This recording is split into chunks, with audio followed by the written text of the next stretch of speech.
এই সমকামিতা ইউরোপ আমেরিকার এই দেশে খুব বেশি প্রচলিত আছে, আমাদের সমাজে এটা ধীরে ধীরে আসছে। সম্মানিত হাজরিন, এজন্য আমাদের উচিত হবে সমকামিতা কি এটা আগে জানা।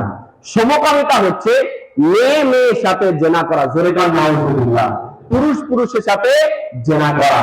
এটি হচ্ছে তারা তাদের কনসেপ্টটা হচ্ছে এটা, যেন অধিক সন্তান না হয়, এজন্য তারা এই পরিকল্পনা করছে। জোরে কান নাউজুবিল্লাহ।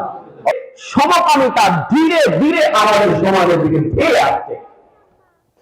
আজ একটা বিষয় আমি ফেসবুকে দেখতে পেয়েছি, সেখানে হলো জাতীয় শিক্ষক কনফারেন্স হচ্ছিল। সেখানে এক শিক্ষক, ইউনিভার্সিটির এক শিক্ষক, তিনি বলছিলেন এক কথা, নামটা যেন কি আমি ভুলে গেলাম, মানে এক ছেলে, ওটার নাম যেন কি আল্লাহ, যাই হোক ভুলে গেছি নামটা। ছেলে মেয়ে হয়ে গেছে, ছেলে মেয়ে হয়েছে এরকম না, বরং ছেলে নিজেকেই মেয়ে ভাবতেছে। তিনি বলছেন সে একটা পর্যায়ে সে মানসিকতা হিসাবে নিজেকে মেয়ে হিসাবে দাবি করছে, এবং দাবি করার পরে সে নিজের থেকেই এখন মেয়েদের সাথে সে চলাফেরা করে, মেয়ে ভাব তার আছে।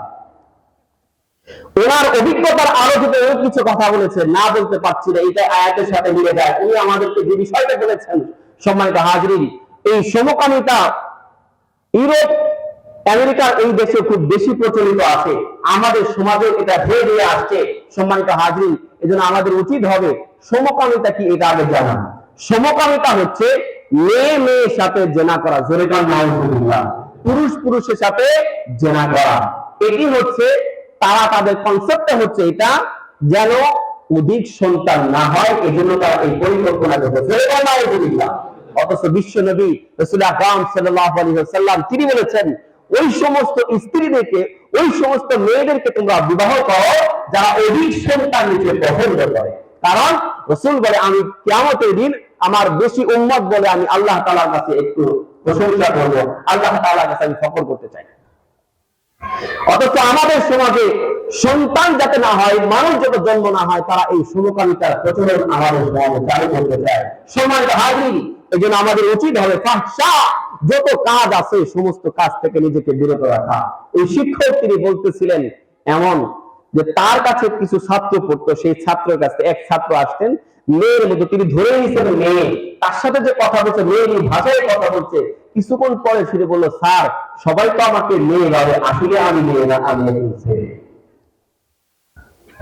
আরেকটা অভিজ্ঞতার কথা উনি বললেন, একটা লোক মেয়ে ধর্ষণের কারণে তাকে জেলে গেছে, জেলে যাওয়ার পরে বলছে আমি নিজেকে মেয়ে ভাবি। মেয়ে ভাবার পরে তাকে রাখছে ওই মেয়েদের যে জেলখানা যে রুমটা আছে সেখানে তাকে রাখা হয়েছে। আচ্ছা কন্ত, যে মেয়েকে ধর্ষণ করে জেলে গেল, সে যদি মেয়েদের সাথে থাকে কারবারটা কিন্তু ভালো হবে না খারাপ হবে? জেলে যান আরো খারাপ হবে। এই যে মানুষকে ইসলাম থেকে দূরে নিয়ে যাওয়া, আলহামদুলিল্লাহ এখনো বাংলাদেশে পুরোপুরি বাধা আসে নাই। আল্লাহ রাব্বুল আলামিন এই ধরনের বড় বড় ফাহশা থেকে, অশ্লীল কাজ থেকে আমাদেরকে দূরে রাখার তৌফিক দান করুন সকলে।